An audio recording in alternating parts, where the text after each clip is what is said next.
Welcome to Behind the Sports Medicine Podcast. I'm the creator and host, Andrew Rizza. I'm an allied healthcare professional that has worked in the industry for over 25 years, with the majority of my practice being in the private physical therapy space and in public school athletics. My curiosity prompted me to create Behind the Sports Medicine Podcast to discuss the ever-changing landscape in the healthcare industry, focusing on sports medicine, physical therapy, athletic training, and sports science.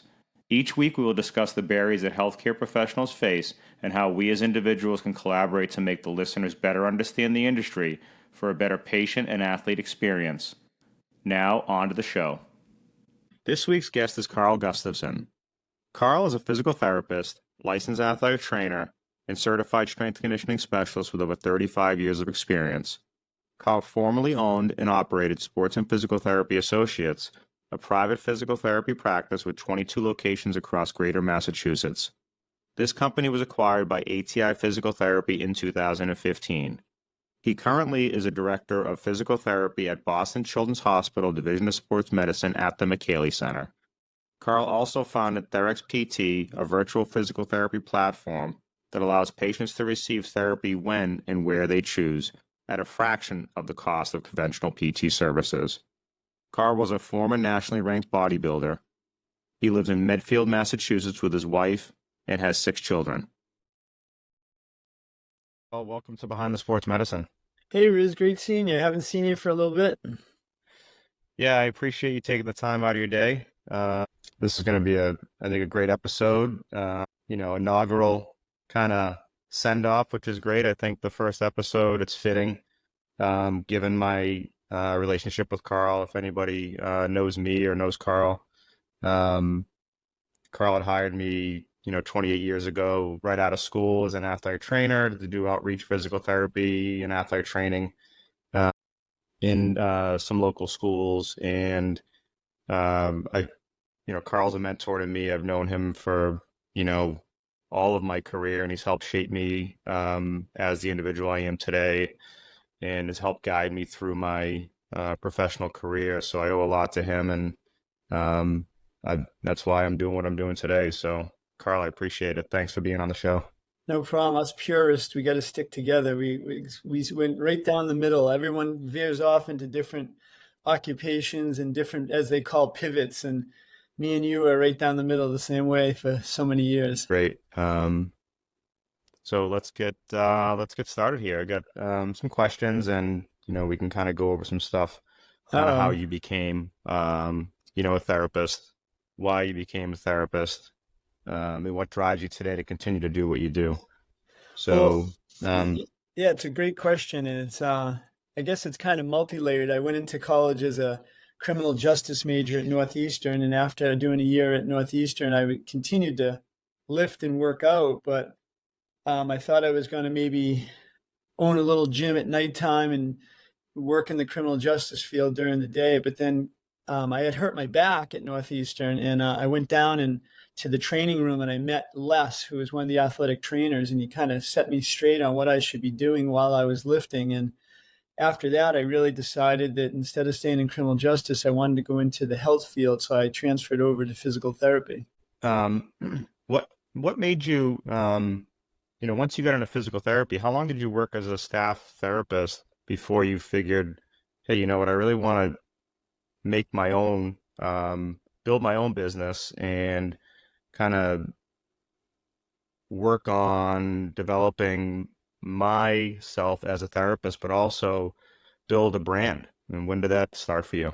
Yeah, it's interesting because, right out of the gate, I didn't like working in hospitals. There was just something very sterile. And I mean, God bless the people that do it day to day, but I didn't really like it. So I had gotten a job early on in private practice. So that was kind of the direction I was going to go already.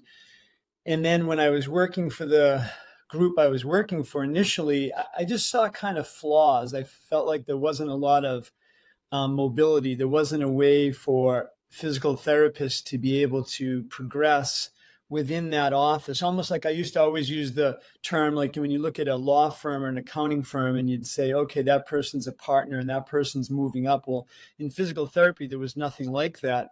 So I knew that my ceiling of what I was going to be able to earn was only so much. So I just kind of said to myself, well, look, I need to go on my own, because the gentlemen that I were working for, they weren't going to let me kind of go to that next level. So that's kind of what made me start and go into private practice on my own.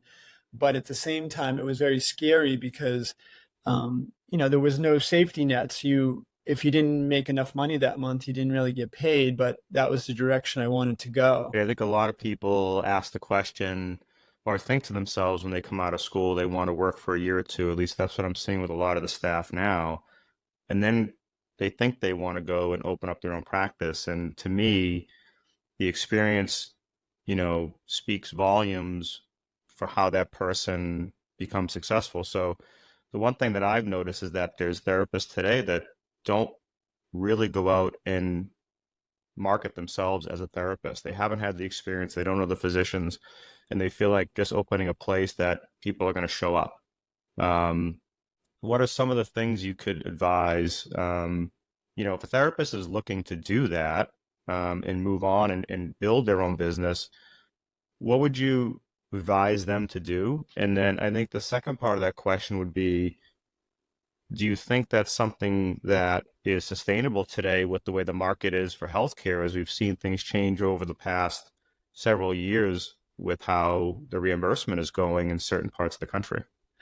I think it's a multi-layered kind of question, because on one hand, I think that, coming out of school, it was very important for me to work with mature therapists that had experience. So working with those therapists for a few years was great to learn a lot of things I didn't know and I didn't learn in school. But then afterwards, I realized that physical therapy is basically three things. You have to develop and be a really good therapist. Then you have to be able to go out and market to certain groups. Namely, for me, it was orthopedic surgeons. And then you have to then deliver that product and then be able to bill it and collect it. And so what's going on in the industry now is young therapists, and I don't know what it is. I hate to say it, but I don't know whether it's getting the DPT has made smarter people be accepted into physical therapy school, but I have to admit, maybe not as bright of being able to go out and socially talk to people. I feel like most young therapists do not want to go out and talk to physician groups or sports teams or whatever. So consequently, they might be good therapists, but they haven't developed a network. And then once you develop that network, you have to make sure that that network is going to send you patients. And then once you develop that network and they send you patients, you have to be able to bill those patients to their insurance company. So you have to get all the insurance providerships. And then once you do that, then you have to have a tool to be able to collect that money. So I think it can be done. And very often I suggest to young therapists, I say, well, look, continue to work for the group you're working for, but then find a health club or a gym local, far enough away from the practice you're working from so they don't think that you're kind of poaching from them, but far enough away where you could say, hey, I'm going to devote 10 hours a week. I'm going to get a table. I'm going to ask the gym if I can work here and see some patients, and then try to test it out. Find some local either sports teams, they could send you patients, or physicians or whoever. But then you have to, billing now is all computerized. So, it's much easier to do billing and collection than it was when I first came out, where you had to do everything by paper. But the difference is now is that 60% of the money that is collected is actually coming directly from the patient, not from the insurance company. So you have to, it's a little bit harder because you have to bill every patient a lot more money than you used to, whereas the insurance company was kind of the person you went after before. Great. I remember the days of paper. I've been around long enough to know that half the notes we wrote, you couldn't even read them. And I'm saying to myself, how do they even decipher what we put on the page, whether or not we actually provided care for the patient? But now with digital EMR, it's pretty easy. And really, to be Um, honest with you, the insurance companies, it's a fear, it's a phobia with these young therapists. They think that they have to write novels for paperwork. And really, the insurance company almost has the benefits baked in. So as long as you're doing good therapy in reasonable time frames, as long as you get enough information on that paperwork to send to the insurance company that they know what you did, the codes you used, they're not looking, they don't want a book. To be honest with you, there's no one even looking at the bills until you start to go over the allowed limits. So I think that the young therapists today need to calm down on the notes and learn how to give better therapy. That's a great point. And now with AI technology coming in, there's been a lot of talk about that helping to generate a lot of the documentation for the therapist. So it's going to shorten their documentation time. So I think that's a key point. You mentioned relationships and being able to go out and talk to physicians. I find that it, as a healthcare provider, just being, trying to be an extrovert and working in a way that you're always talking to patients, you're always talking to people. I think it's easy to talk to physicians. They're just like us. So the way I end up building my relationships back in the day was one, watching you and what you did with your doctors when I was able to work closely with you. But I, as an athletic trainer, had always had a team physician on my sideline for football. So for me, I always had a fellow that was coming through Mass General that became a physician that stayed in Boston. So I built a lot of my relationships that way. So it allows me now to be able to call on those physicians. And even if they've moved on to different parts of the country and I have a patient that's moving, I have that relationship. And I feel like that conversation with them helps you to build a better relationship and better knowledge as a therapist. So I think you kind of hit the nail on the head there. I think more the therapists and athletic trainers themselves need to just make themselves more widely available. It's so true because the physicians, they want to build their practice too. And every year I give a talk over at Children's to all the new fellow doctors, and I say, look, whatever you want to do, whether you are a lacrosse player or a dancer or whatever else, well, as you're building your practice, the first thing you should do in the community is go out and talk to the athletic trainer in the local high school and get to know them, because they're going to be kind of the conduit to know where everybody is, where the sports teams are, what's going on in the community, and then from there to go out to the local dance studios, or whether it's the local youth sports clubs, and they want to know. They want to know more about PT. They want to know more about athletic training. So as you said, they're just people. And if you can talk to a patient, then you can talk to a doctor. I agree. I feel like the shadowing piece too is key. Trying to take time out of your day to go and meet with these physicians to show that you're interested in them and their practice and their patient. I remember vividly, you would go twice a week to Harvard Vanguard or go to, hang out with Dr. McKaylee. And that was kind of a free day for them.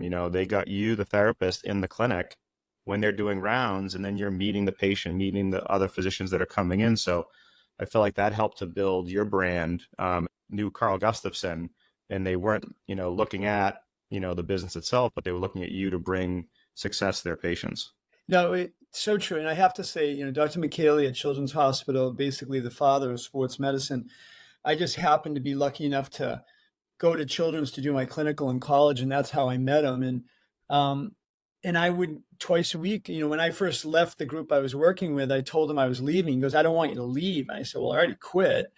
And so he said, well, I want you to come and use my office a few times a week, and you can see some of the trouble cases I have. And so I used to call it my education day, because I would go and see some of his patients, but in his office, he just had bookshelves of journals, and I would just sit and read those journals in between seeing patients. And I used to say it was my education day. And really it was, in the sense that I learned from him. I learned it from two sides of it, because I saw myself being the therapist treating the patients, but then I saw how in an office of physicians, how they would be confused as to saying, well, Carl, why did this kid not get better? And I would look at the notes of what the PT did or the PT didn't do, and I was able to bounce things back off of them. So it was like really being that middle person, being able to see it from both sides. Great. I think, therapists and athletic trainers themselves just doing more of that would be really beneficial to their education. I feel like coming out of school now, even with a MSAT, and some now they have DATs now, but even the physical therapists coming out, I feel like I remember this when I came out, grad, director of sports medicine or athletic training was Chad Starkey. He was kind of, one of the greatest that ever really taught the program at Northeastern, and we were the best kind of program on paper back then. How I got into Northeastern, but somehow I got in, and I actually benefited from going there. But I remember him saying to us, this is just an entry level position. You're an entry level athletic trainer. The only way you're going to get better is to further education to continue to grow. And I felt like working with the peers around me and, people that I didn't know yet, learn from them and learn from your mistakes, because we're not perfect. We're always going to make a mistake. We're always going to think back to like, well, why did I do that with that patient? And I think a lot of therapists are afraid, and athletic trainers, of progressions, progress a patient the right way. So what word of advice can you give, new grads or even ones that have been out for a while that struggle with that? How do you progress a patient? What are some of the things that you look for in a patient that says to you, hey, I think I need to progress that patient? You know, I've always thought from day one, and I think this came from, when I was in college and I came out of college, I did a lot of competitive bodybuilding. And so, you went to the gym and then after school, after your classes, and you dealt with all these people lifting and growing and getting stronger. And that's what's missing in the physical therapy and athletic training schools is you can read about lifting, but you really don't do it. So the only way to actually grow is to do more. So, and if you asked any therapist or athletic trainer about, well, what should you do? They would probably be able to tell you what you should do. But when someone comes into therapy, I mean, the first thing you have to know is the tissue type, right? If it's tendon, joint, muscle, disc, whatever it is, and then you have to know the healing timeframes. But during those healing timeframes, as the tissue can take on more stress, then you want to progress them every time they come into physical therapy. And that's the part that I think is lacking is that, I see patients right now. Now I currently am working over at the Department of Sports Medicine at Children's Hospital. I'm the director of PT at what's called the McKaylee Center. And it was a preventative sports medicine facility. And then they allowed me to come in as a therapist to kind of problem solve with patients that aren't doing well. And clearly, above and beyond, the people that they send me that aren't progressing are the people that actually didn't move up. They went to therapy for 6-8 weeks, and I'll say, what did you do? And they really didn't move up. So it's really, I look at it like every single time a patient comes into therapy, the goal of what I am showing them is not just reviewing what I gave them, but showing them the next line of exercises and progression that they should be doing. And that's what I think is really what's lacking in conventional outpatient PT. Yeah, I mean, I noticed, being, a clinical director now of a practice where it's actually the same office that we shared together for 20 years, Yes. which is kind of cool. Yeah. We do what's called caseload rounds every week. We try to pull out a few patients and see where those patients are, and like the length of stay of the patient, how long they've been there. For a simple ankle sprain, we would think would be 4 to 6 weeks and they should be done. But when you see some of the care, when you're like, well, why have they been here so long? And you look back at the progressions and then you ask the therapist, why has this person only been doing 3 sets of 10 and they're still using TheraBand? And sometimes it turns to be the new therapist coming out and they just are, overwhelmed. What they say is overwhelmed with all of their, duties during the day. And it could be someone that's been seasoned that maybe is tired as a therapist and doesn't put forth the extra effort. What would you say to that person, if you came across that? What were some of your words of wisdom, being in the industry for as long as you have and the success that you've had as a therapist? I think it really just comes down to that you want to think that each time a person comes and sees you, you want to see if they have progressed from, I mean, we can say it, oh, the person goes from passive to active to resistive motion to sports specific patterns. And based on the tissue type, they can only go so fast, but you want to know that tissue type. And then also you want to know the surgeries. I call them the 6 R's basically. You remove something, you release something, you replace something, you reconstruct something, you resurface it. And you want to know those surgeries so that every time a person comes in based on where they were, that person is getting the next line of progression. And where I am, most people have already seen a PT already. So I only see people once a month where I am. And on average of my patients, I only see them 3 visits, which you'd probably say is like, oh my God, that's crazy. But by me being able to give them the progressions to take with them in them, and most of them also having gone through PT, they're so sick of PT that they want to do it either at home on their own, they want to do it with their athletic trainer at their school. So I really find that I do a lot of mentoring and talking to local PTs when I say, hey, I'm going to send this patient back to you, but this is where they want to progress to. It's kind of like an aha moment because they know it. They know if you said this person has to move up, they know the answer to that, but for some reason, like you said, maybe they're busy in their day, and still the hot pack and the ice pack and the electrical stim, it kind of almost blurs the whole thing. And the reality is, folks, that insurance companies don't pay for those anymore. So even though you're administrating them and it's taking half the time they're in the clinic, you're actually not getting paid for them. That's true. And I remember, looking back, you would swing the ultrasound head around your head like a lasso and just whack therapists and try to get them to get their things together. So we always had a good time in the clinic. And I find that that's something too. You have to have fun with what you're doing. So if you're not having fun, you're not going to enjoy going to work every day. So, to that therapist that wants to punch in at 7 and leave right at 3, what advice? I think there's always got to be a little bit extra. There has to be, it's not the company you're working for is what I always think of. It's you're investing in yourself as the therapist or the athletic trainer. You're investing in your future and you're trying to get others to see you as that person they want to come see. So what advice would you give to that person that is just a 9 to 5 or 12 to 8 and doesn't want to extend? Do you think this is a career for them? Do you think that there's a place for them? I think that, one statement, I mean, the guys that first taught me a lot when I got out of college, from a kind of outside professional look of life, they didn't teach me all that much. They taught me a lot about PT, but not probably how to live the best lifestyle. But one thing one of them said once was, come to work every day like you own the place. And I thought that was just a good way of stating it because it was like I was coming to work developing myself. I was learning from them and I was getting paid from them, but I was trying to make myself better. And so I think that if a therapist it's 40 hours. The reason why you're considered to be a healthcare professional. So that means you don't have a 40-hour week.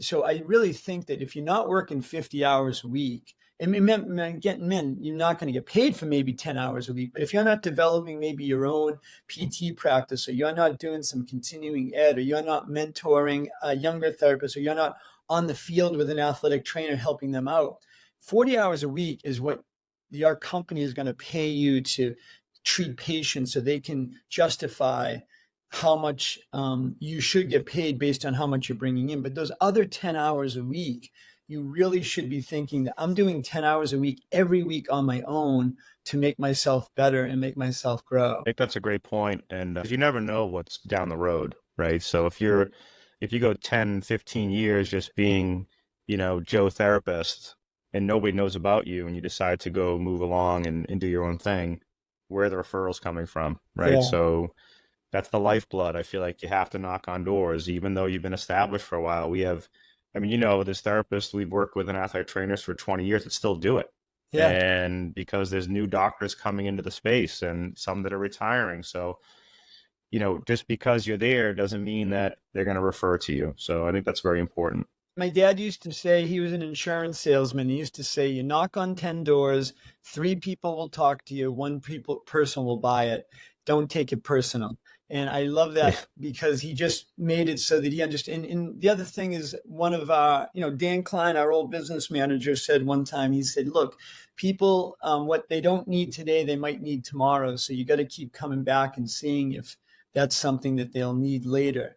Initially, when we used to work with Harvard Vanguard, it was one of our largest referral sources. Initially, when they first started, they wouldn't let us see patients because they had their own PT. But I just kept every month, I'd send them for little reports about what patients did kind of leak out to us. And after about 5 or 6 years of doing that, they came to us and said, hey, you know what, we're going to end our own PT here because it's not working and we're going to use you guys. So it was just a perfect example of something that, they didn't need us initially, but I just kept kind of going to them and telling them about who we are and what we were doing. And ultimately that was one of our biggest accounts. Yeah, that's a great story because I feel like there has to be that constant nagging at, it's the squeaky wheel gets the grease, right? So if you keep at it, somebody's going to need you someday because that clinic's going to shut down, or the hospital's going to feel like that's a lost leader and shut down that clinic. And where are they going to go to?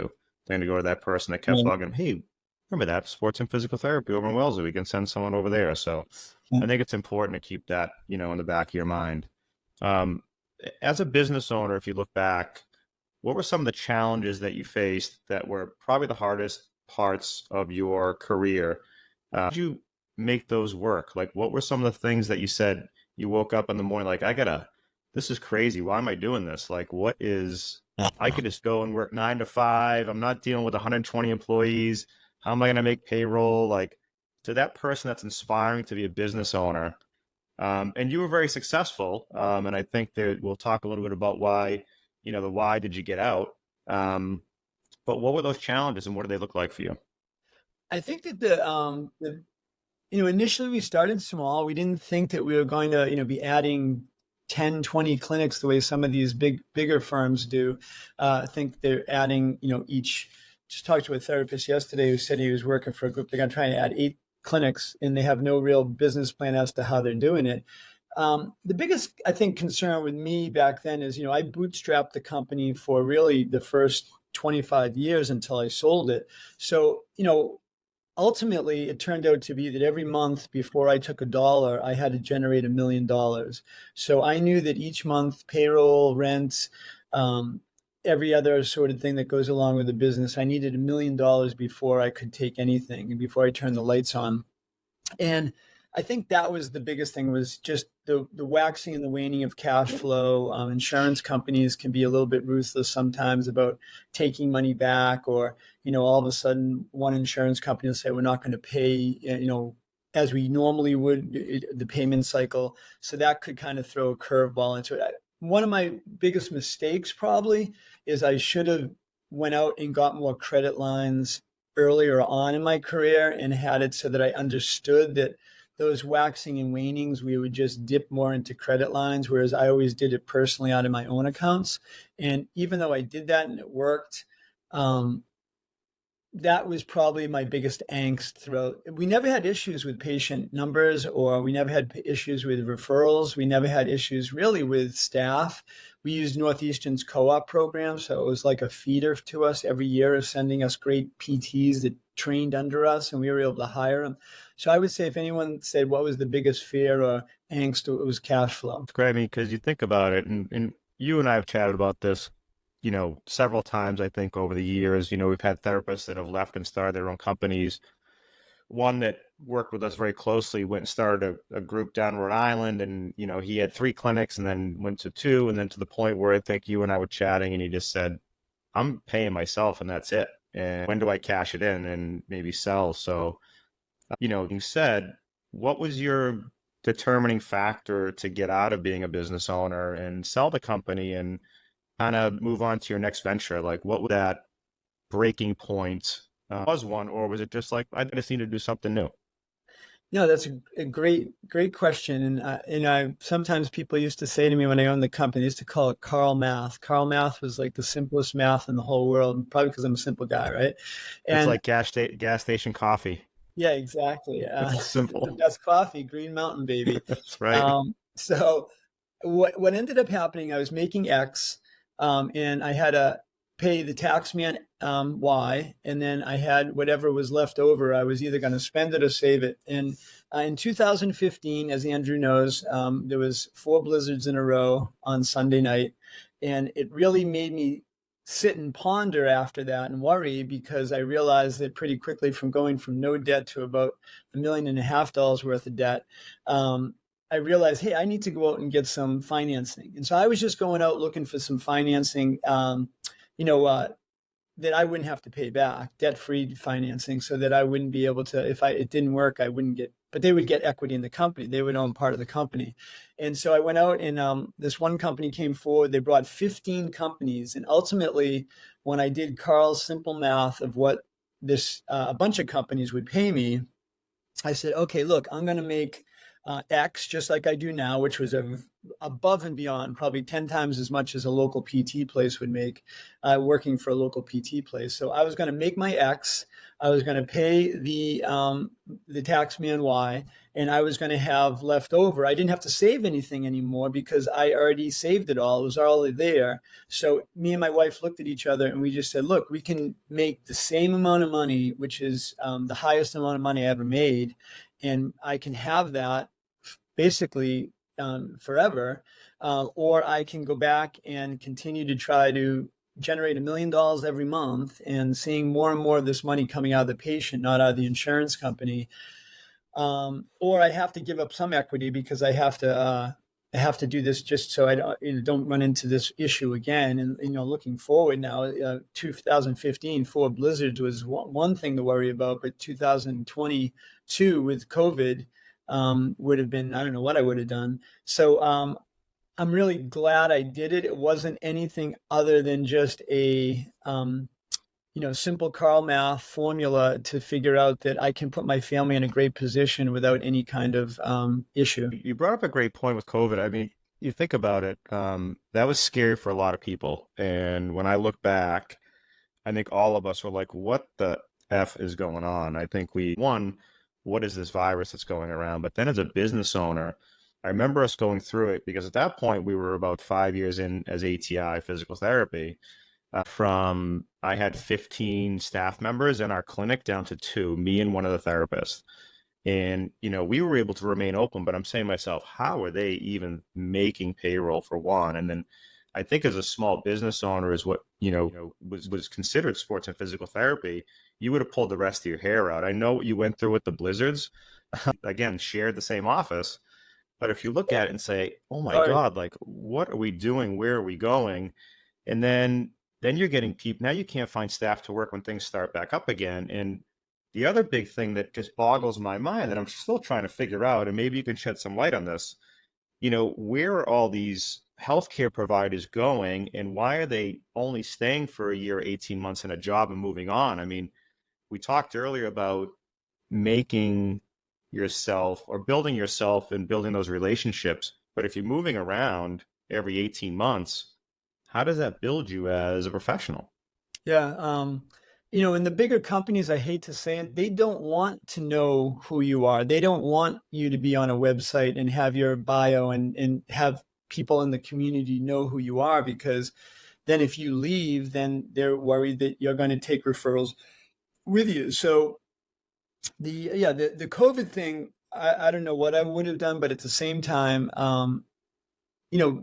creating a sound reputation for yourself, I think, is most important for young therapists because, it's something that, I always used to say at ATI, I said, look, you can't take this computer with you when you leave. You can't take any of this equipment out of the clinic, but you can take your reputation with you no matter where you go.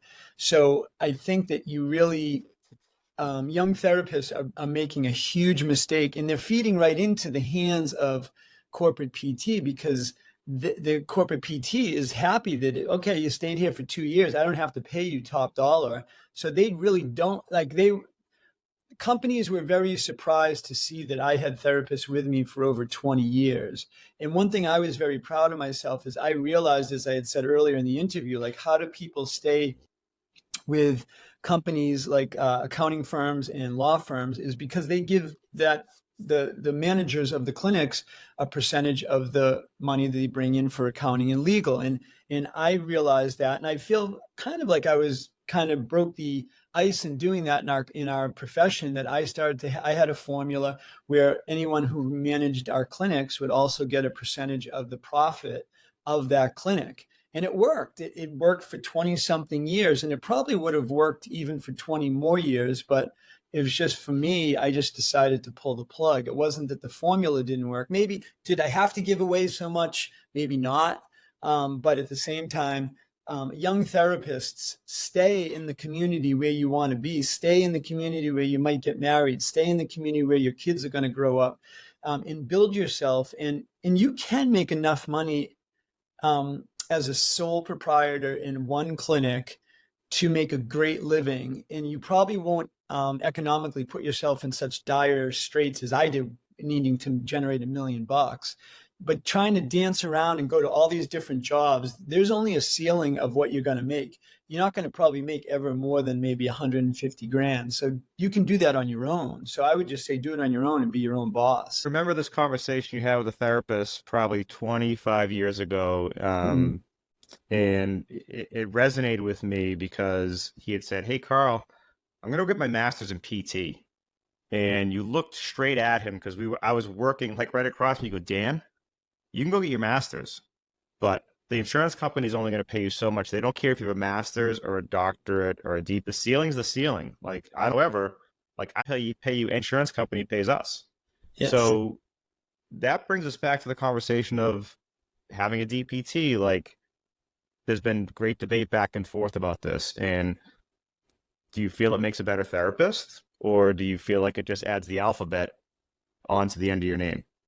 Yeah, I think, well, first off, I lived when the DPT was just a theory in the PT world. So the PTs back then, PT schools, wanted to have people get DPTs because they were hoping that they were going to be able to prescribe meds, NSAIDs, and also send for diagnostic testing the way they do in the military. And so that was kind of the goal, is to have PTs be able to have that next step of autonomy.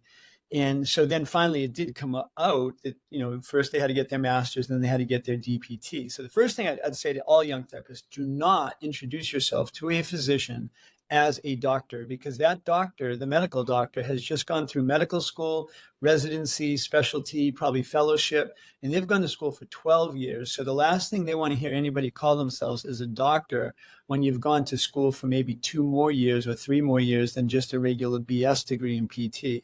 So first off, don't call yourself a doctor to doctors. Doctors take it not in a good way. Second thing is, yes, I don't think it helped at all. Mainly the majority of new classes were in pharmacology, they were in diagnostic testing such as X-ray, and they were also in legal. And I think that's why all new PTs are so afraid of the insurance police coming after them, because they had to take all these courses. So I don't think that the DPT helped anybody. It surely did not make the insurance company pay any more. When I got out of college 35 years ago, insurance paid $100 a visit. And right now, on average, they probably pay about $120 a visit. So the insurance company doesn't think it worked either. That's great insight on that. I think the question being is, where do you think healthcare is going, and specifically PT in the future? The second part of that question is, I think, will kind of transition us into your new venture, Therx PT. So, first part, where do you think it's going? What do you think the landscape looks like? And how does this new company that you've built a foundation for and are trying to expand, how that's going to impact the PT space, and how do you think, or what's your vision of it in the future? Yeah, so I'll use this one example. A guy named Jim McKelvey, he started a company called Square. It's basically, you see it every day. When you go to the Boston Garden, you want to buy a t-shirt from the guy on the street, he has a little credit card holder now that he can do it. If you want to go buy some ice cream someplace at a little stand outside, everybody has a little credit card machine. And so what he recognized, he found that years ago, you could only get a credit card machine if you had over $1 million worth of business. But he recognized that there are all these little companies that have under $1 million worth of business. And now, since he developed Square and Stripe also came out, that part of the economic business world is now greater using credit card machines than the companies that are over $1 million. And he called that an earned secret. And I love that quote, because he only knew about this because he was in the field so long that he figured out there was a discrepancy or something that wasn't available to the average person. And what I feel is that physical therapy will always be needed, that people will always have surgery, people will always have issues, and surgeries will always be done. The question is, who will pay for it? And right now, in behind the scenes, these are my earned secrets. Insurance companies are dealing with surgeons to have risk. And risk means that the insurance company is going to say to a surgeon, okay, we're going to give you $10,000 for your surgery. Pay the anesthesiologist, pay the hospital, pay your PA, and pay physical therapy. And you're only going to get so many visits. So there's only going to be so many visits out there that will be paid by insurance for post-op. And a lot of those physicians now are told by their hospitals, will keep that physical therapy within the hospital. So there's going to be less visits out there for the private practice sector, unless you want to go into the risk with the doctor as to how much you'll get paid, which isn't a lot. The second thing is 60% of the PT visit, when I got out of college, it used to be that it was a $5 copay, and then the patient's visit would be paid for, or a $20 deductible payment, and then the patient's visit would be paid for. And now 60%, some patients will have a $60 copay, and the insurance only pays $95. So do the math, $35 is what the insurance company is paying, and $60 is what the patient's paying. So more money now is coming out of the patient pocket. And what that's doing is it's making patients not be able to be affordable to go to physical therapy. They don't have the time to go. They can't leave work. They can't pay for parking. Then they can't pay the copay or the deductible. So my earned secret was that the exercise progressions that we used in our clinics, I said, I need to take this to the next level so that everybody has access to physical therapy where they want to do it, when they want to do it. And whether you're me, you, or LeBron James, if we sprain our ankle, basically for the first 8 to 12 weeks, we're doing the same thing. And then after that, you go one direction. You got to get back to the Weston High School field. I got to go back to children's, and LeBron's got to go back to basketball. So each person's sport-specific phase is a little different. But the initial part of physical therapy should be able to be, for the most part, able to be done online through a program, which basically has if you do A and you pass go at A for a period of time, then you can go to B. If you go to B, then you can go to C. And that's what the program that I developed online now, it's called therxpt.com. And it's a program. It has over 30 different non-surgical diagnoses which people can progress in. It has fitness programs. It has specialty programs, return to throwing, return to running.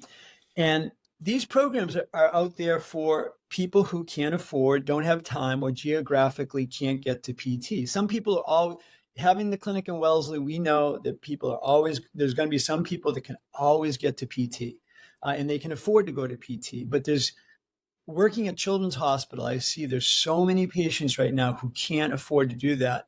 Some patients will spend up to 10% of their gross income on their kids' sports. But if that kid goes down and has an injury, that kid might not be able to go back to their sport. So I really feel like I'm really happy. I'm really excited about this project. Children's Hospital Sports Medicine has embraced it, and they let me use it with every patient. I feel as though I want to put also in multi-languages. Two of my youngest daughters are from the Democratic Republic of Congo, and we have gone to countries, I'm sure many people have, third world countries, where there's absolutely no ability to get health care. So I really want to put this in multi-languages so people can utilize this, and physical therapy can be for everybody. So I'm excited about it. I think it's a great program and platform. You and I had, you'd showed it to me, and I looked at it, and I think it's amazing. You mentioned sports for families, and you know what parents pay for their kids now with all the club sports, and then trying to specialize, which we know sometimes can be dangerous, but sometimes it's the way out of a community for a kid. So for that young athlete, it's a way out to get to college. So if you think of the injury and you think of the financial hardship and the economic hardship that holds onto the family, if they can't get out and they can't pay for college, then what? So I think a spiral that goes, it's another conversation for another day, but I think there's a lot of implications there, you know, and I'm going to have a future episode coming up on what's called the Healthy Home with Vin Ferrara, who's the CEO and founder of that, where we talk about economics and health and the way that the home is built, being like the general health of the home. And that kind of turns back to what you're saying. Like if you offer something at a price that is beneficial financially for that family, and they can get the therapy they need if they don't have the means. And we're talking, it sounds like non-surgical related injuries, and I'm sure there's some surgical that you could at the beginning stages.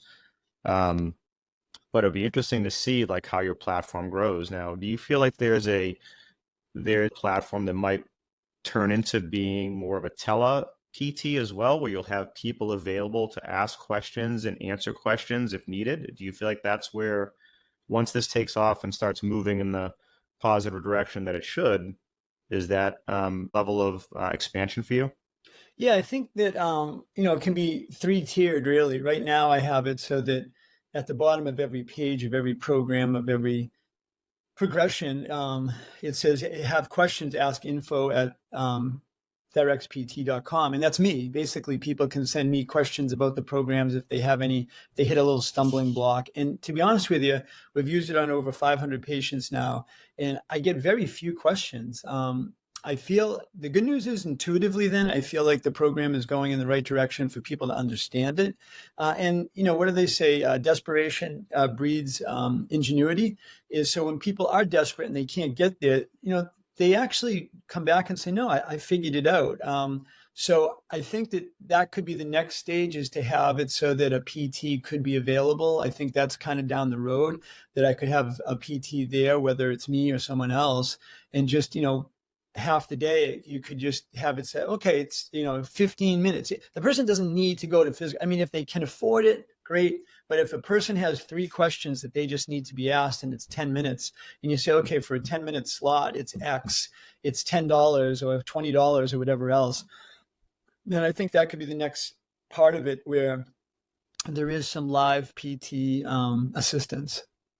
Yeah, I think there's a multi-level approach, I think, with all of it. I think it starts with, if we look back, like athletic trainers working in the high school, just that direct access to them, right? National Athletic Trainers Month, once again, I think, if you know your athletic trainer or have had the exposure to them or had kids that have met with them, they're kind of the first, hands on deck when it comes to injuries. So I feel like, that relationship is key.